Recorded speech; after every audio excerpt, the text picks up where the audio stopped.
अस्सलाम वालेकुम वरहमतुल्लाहि वबरकातुहू। कैसे हो दोस्तों? उम्मीद है आप खैरियत से होंगे। अल्लाह आपको हमेशा खुश रखे। आज मैं एक अमल लेकर हाजिर हुआ हूँ, नज़र बद का इलाज।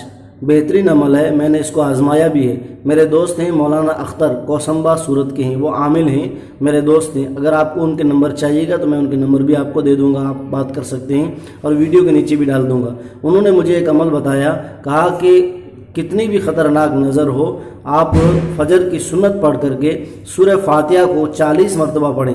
लेकिन याद रहे कि इय्याका नअबुदु व इय्याका नस्तईन पर जब पहुँचो तो इस आयत को आप 11 मरतबा पढ़ें। फिर जो है बार बार, यानी हर बार में आप इसको 11 मरतबा पढ़ें। जैसे अल्हम्दुलिल्लाहि रब्बिल आलमीन अर्रहमानिर रहीम मालिकी यौमिद्दीन इय्याका नअबुदु व इय्याका नस्तईन, इसको 11 बार पढ़ेंगे। फिर पढ़ेंगे इहदिनस सिरातल मुस्तकीम से पूरी सूरत मुकम्मल करेंगे। ऐसे आप 40 मरतबा पढ़ें और 11 दिन ये अमल करें। इंशाअल्लाह कैसी भी ख़तरनाक नज़र होगी वो उतर जाएगी, और ये आजमाया हुआ अमल भी है।